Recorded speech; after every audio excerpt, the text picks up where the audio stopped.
My name is Obi Ugbana. I'm a pediatrician by training, and I'm a cook too. I currently reside in Columbus, Ohio. I've kind of stopped active medical practice. I'm more of a locum for newborn medicine now while I pursue my culinary medicine career. Culinary medicine, to me, is an aspect of health care or health delivery that is underrated by everybody in general. To me, it's how to feed yourself mindfully, intentionally, with purpose for better health or for prolonged health. That's really what it means to me on a personal level.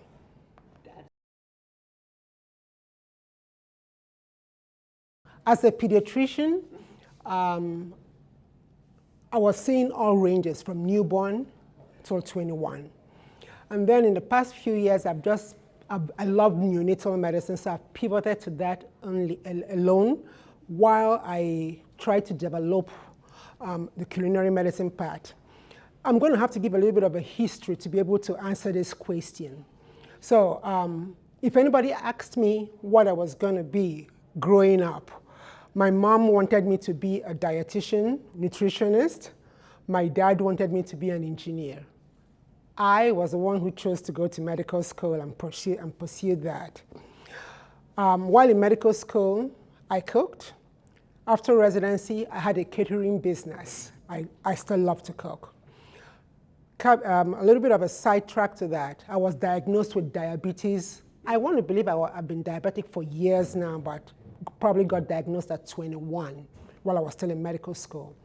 So what people call healthy eating has always been something that I've always done based on that diagnosis. Most people would say, oh, she watches what she eats, she wants to do that, she wants to do that. But it was more of me being conscious of what I knew was a health condition for me. So over the years I have practiced. I teach my patients, I used to teach my parents and their family, especially with the obesity epidemic, and younger these days, type 2 diabetes being diagnosed. So I used to do a lot of that as part of my practice. And then about 5-6 years ago, I felt that the way medicine was going, we were doing a lot of, I call it sick care instead of being proactive. And I was thinking, and I just randomly found something, and I thought I saw about integrative wellness and health coaching. I went through a training there, and during one of our mind, I call it, we were doing like exchanges. Somebody mentioned, oh, you sound more like you're a culinary medicine person. And I did a big pivot, and I said, this was about 2000, just before, no, just 2019. And I did a big, I said, what is that? She says, oh, here, take a look, take this website, go take a look at it. It could be what you've been describing you want to do all your life, because I keep describing what was going on inside of me. So I went and took a look. I said, oh my goodness, this is it. So I now texted, I think I emailed what was Culinary Medicine, Health Meets Food then. And then I said, I had a question. I asked myself, how would this apply to the African Nigerian community that I'm trying to reach to with diabetes and hypertension and obesity? And Dr. Harland was marvelous. I emailed him and he responded. He was in transit and he stopped. And he gave me close to about 30 minutes of talk during his transit time. And I said, you know what? This is going to be the best. This is going to be a good investment in my life to go do this program. And guess what? I believe it's one of the best investments I've made in my life to go do this program. So what does it mean? What did I get out of it? I went to the program and it was like, oh my goodness, I didn't know this, but this is a program that is speaking my dreams too. It's really speaking what has, you know how you lay down and you think you're the only one that has that dream. I felt when I went, again, I trained during the COVID session, when they were shutting down, we were the last cohort before COVID, shut us down. And it's like, oh my goodness, this is where I needed to be. This is where I have been. Fast forward, I graduated and I did my certification, sent it to my dad, who has always known I love to cook, but where we come from, doctors don't cook. No, you're a doctor, you're a big-time person, and you hire people to do the cooking. But he'd always known my love, and I sent him that certificate. He said, send it to your mother. She's the one who wanted you to be a dietitian, and this is full circle.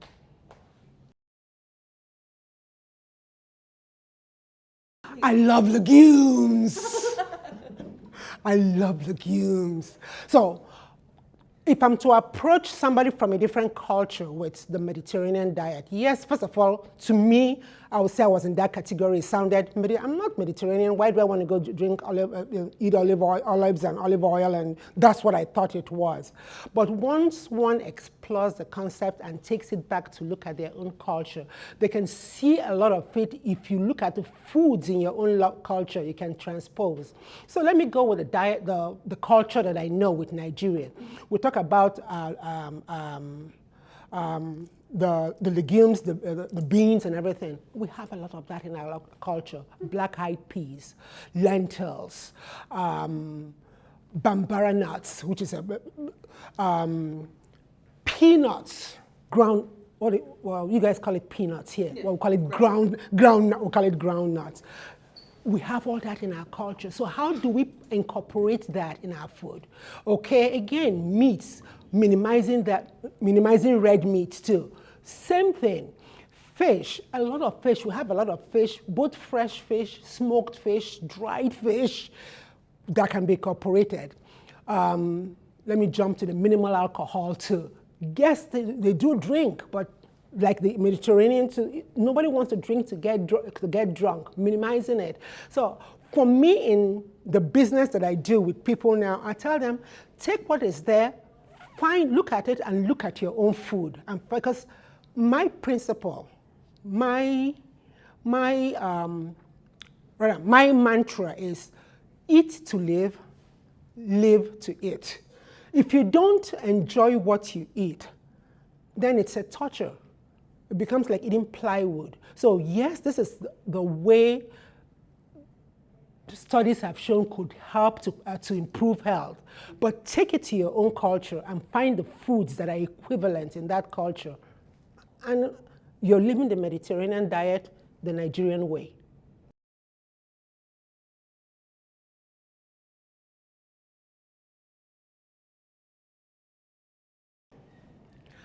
I think it's approach, presentation, and imploring people to be open-minded. I want to, for example, I would say, let me use my house, when I do things in my house, my personal things in my house. I have a tendency of Nigerians telling me, oh, you didn't make this, and you didn't make this. I said, taste what you see first of all. It's still in the same fashion. Taste it first of all, and then we can decide. You can tell me what is it that is off for you. So a lot of people have those major taste palettes that they've had with. When I say I'm a chef or I'm a cook too, I did commercial catering at a point in time. But right now I pivoted and I'm saying people have to enjoy food. So what is it about, so for example, the Nigerian jollof rice. I don't know if you've heard about that. Yeah. So like the Nigerian jollof rice. What is it about it that, that you can modify? Still get that taste that you're eating jollof rice. And everybody will be happy. And that's what I talk to other people who cook too. So do you have to put a ton of vegetable oil and a ton of what else? Like salt. Meanwhile, we know there are other ways we can modify what pulls out the flavor in the food. So it's to get people to, first of all, jump over that, oh, it's not what I'm used to tasting. But life is an adventure. If life is really an adventure, you taste and you can say, I don't like it, but you got to try it first, because I could have done something to it that makes it even better than what you know is the taste. So I tell cooks who just cook because they want, I think that may come up from people who are trying to make profit. But in culinary medicine, the medicine itself already defines it itself. We're cooking, or we're using our culinary skills to better our health, to improve our health, and for those who are healthy already, maintain health. If you asked me this question maybe a few years ago, I would have said something else. But right now, I'm on the path of fermented food. I'm going down that path. So an ingredient which a lot of people don't know on this side of the world is fermented locust bean. Interesting. It adds umami to food. So it's like when you use anchovies, Nigerians have a tendency also of using what we call crayfish. I think they have it down here too, but ours is actually dried and smoked a little bit, and we ground it up and it adds all kinds of flavor. But the fermented locust bean is actually locust bean that has been fermented, that it kicks up the food, takes it from 1 to 110%. So it's one of my favorite ingredients to use. Favorite foods to cook, actually, my kids will tell you, if I tell my son or my daughter to come taste something, they'll say, Mom, what did you do? It looks like something I know, but what did you do to it? I said, taste it first, and then we can decide what I did with it. And then they will taste. My daughter has a good taste palate. She'll tell me, I know it's supposed to be this, but I know there's something that you did to it. So what do I mean by that? For example, there's something we make in our culture that's, they call it puff-puff. So maybe it's like beignets puff-puff, so like fried dough. I don't use regular wheat flour, and I add flaxseed to it, but you wouldn't know by the time I'm done that that's what it is. And she's like, yeah, I knew you did something to it. So I call my kitchen my test lab. So I wouldn't say my favorite thing, but my favorite ingredients to use right now is experimenting with the fermented locust bean. Sounds strange, but it's what it is.